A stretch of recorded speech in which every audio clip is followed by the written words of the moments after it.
গরমে মুরগির সবচেয়ে বেশি হয়ে থাকে গাম্বুরো রোগ, ডিহাইড্রেশন, স্ট্রোক করা। এই রোগগুলো সবচেয়ে বেশি গরমে দেখা দেয়। এই রোগগুলো থেকে অন্যান্য রোগও মুরগির হতে পারে।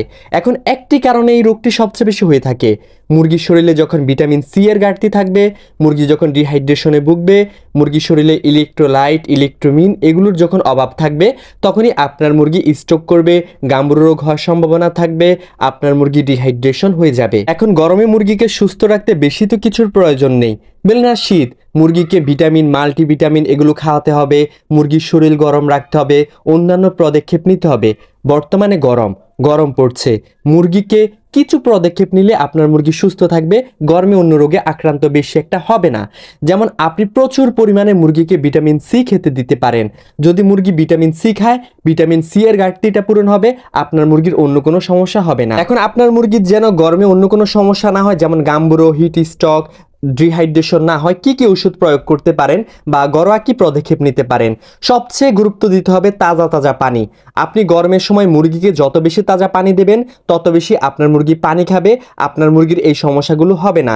দেখুন, গরমে যদি মুরগিকে সামনে পানি রাখেন, তখন পানিটা যদি লম্বা সময় ধরে বাসি হয়ে যায়, পানিটা আস্তে আস্তে গরম হয়ে যায়, আর মুরগি গরম পানি বেশি একটা খেতে চায় না। তাই অবশ্যই তাজা পানির কোনো বিকল্প নাই। মুরগি থেকে যদি ভালো কিছু পেতে চান, গরমে যদি মুরগিকে সুস্থ রাখতে চান, তাহলে তাজা পানির কোনো বিকল্প নেই, অবশ্যই তাজা পানি আপনার মুরগিকে দিতে হবে।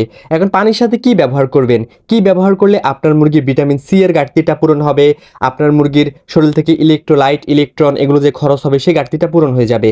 আপনি চাইলে হাইড্রোসল এই ওষুধটা দিতে পারেন। এই হাইড্রোসল ওষুধটা আপনি 4 থেকে 5 লিটার পানির সাথে 1 ml দিতে পারেন।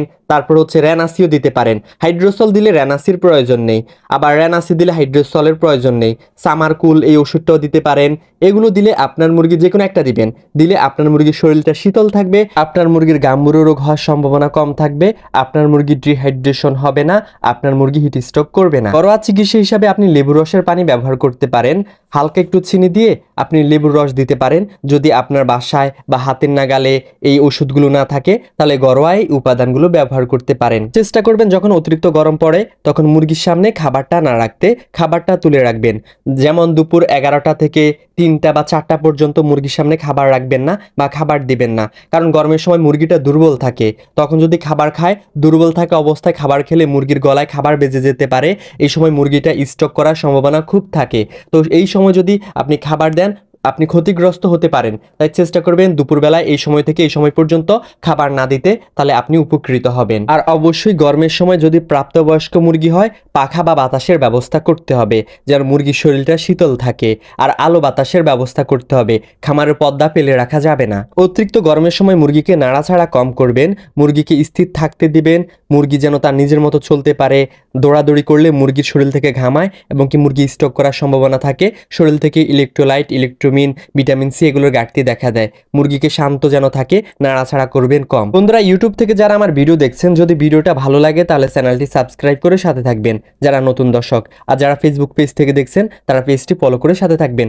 চেষ্টা করবেন ভিডিওটা টাইমলাইনে শেয়ার করে রাখতে, কারণ কখনো না কখনো আপনাদের কাজে লাগতে পারে, আপনারা উপকৃত হতে পারেন, বা শেয়ার করলেও অন্যরা দেখে উপকৃত হতে পারে। আর এতক্ষণ আপনাদের মাঝে ছিলাম আমি। আল্লাহ হাফেজ, আসসালামু আলাইকুম।